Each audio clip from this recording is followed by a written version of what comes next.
Hello! This is Eric, and as you know, Hollywood ruins everything.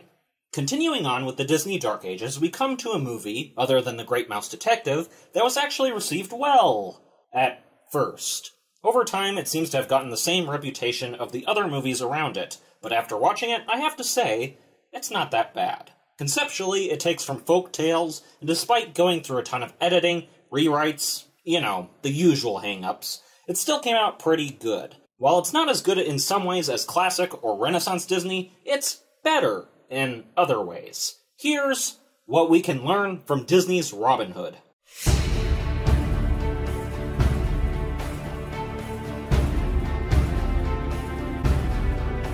Robin Hood's legend has a lot of interpretations and has given inspiration to many other characters. He's the lovable rogue with a heart of gold, who steals from the rich to give to the poor. He's adventurous, charming, and clever. Even if you don't know his stories, you've probably heard of him, or characters like him. In many ways, this Disney version trumps some other versions I've seen. So let's get into it.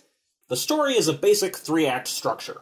The first act is an introduction, spending a long time helping us just know the characters. And its ultimate contribution to the plot is that Robin Hood and Little John steal from Prince John, the main villain.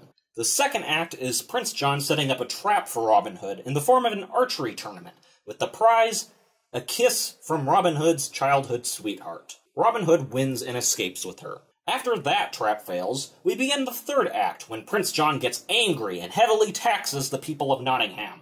Robin Hood saves them and takes all the taxes back. Eventually, the true King of England, King Richard, returns and makes everything right again. The story is simple, and the stakes aren't terribly high, but I think in a way, when looking critically at this, that actually helps. We can put it aside and look at other things without thinking too hard about the logic. And I think that statement is an important one. The movie begins with a simple country bard singing a calm tune. I was given to understand that the movie was a comedy, and it turned out to be a comedy with some great laughs, so I was confused. But what I realized was that starting it off calmly let me relax and not worry too hard about the fiddly bits of storytelling. It's a fun, even cute adventure movie. Many movies, especially adventure movies nowadays, start off with a bang. Not because it's the best way to start off for those movies, but because a story requires an attention grabber so the audience doesn't lose interest.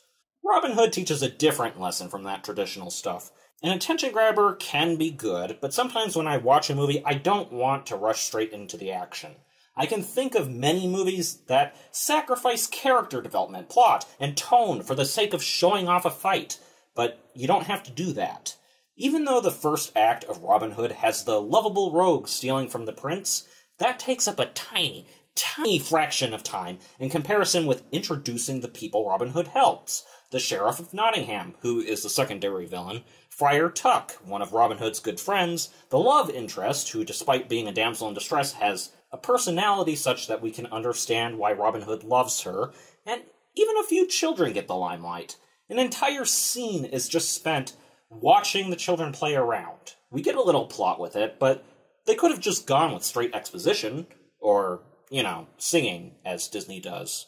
From a pure story perspective, what this does is to help us understand what Robin Hood is protecting. From an emotional perspective, it allows us to empathize with and humanize the people of Nottingham. What this scene says is that these are real people, with real lives that you should care about. They aren't generic extras in the background of adventures. They're not a nebulous concept of peace or civilians. When these guys laugh, you smile. When these guys cry, you care. And when you have a hero for a main character that you want to act like a hero, that is important.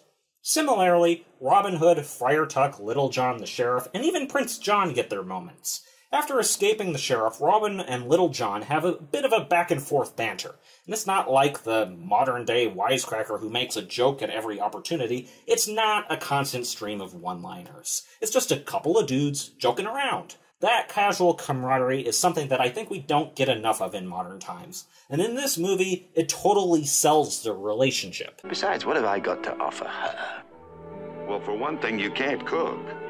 It also does so for the interactions between the devout friar, the crooked sheriff who says cruel words in a kind voice, the prince, whose personality bounces off his friend Sir Hiss, and vice versa. They are casual interactions that lack any sort of heavy meaning and take out a bit of the self-importance. Prince John is not Maleficent. The Friar isn't just overly religious. And the sheriff seems rather deep for a 2-bit gag villain, which he is.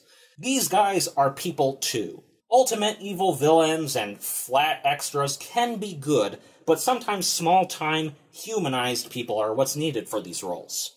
The movie also doesn't go the route of Prince John being an idiot. The sheriff is the 2-bit gag villain. When the prince falls for some of Robin Hood's tricks, he remembers them and learns from them. You have my permission to kiss the royal hands, whichever you like, first. Oh, how gracious. Allow me to lay some protocol on you. No, forgive me, but I lose more jewels that way than... Please. This is to the movie's favor. Yes, Prince John is a comedic villain, but the comedy doesn't come from being evil and getting his just desserts. It comes from him trying to keep his pride and failing. You can actually respect him. A little bit. Even if he is greedy, conniving, and breaks down into infantile behavior occasionally. And so whenever he gets dragged through the mud, it's funny, because that's an actual person getting dragged through the mud, and not just some hate sink who does evil things because they enjoy doing evil. Anyways, all together, with Robin Hood, you've got a charming story of real, fleshed-out characters that can be really funny. And when it turns serious, it'll have your attention. There are other things that could be learned from Robin Hood, but that's enough for today. I'll leave you to see it for yourself. If you have seen it, what did you think? Please let us know in the comments below. Don't forget to like, subscribe, and hit the bell button to receive notifications whenever we put out a new video, and have a nice day.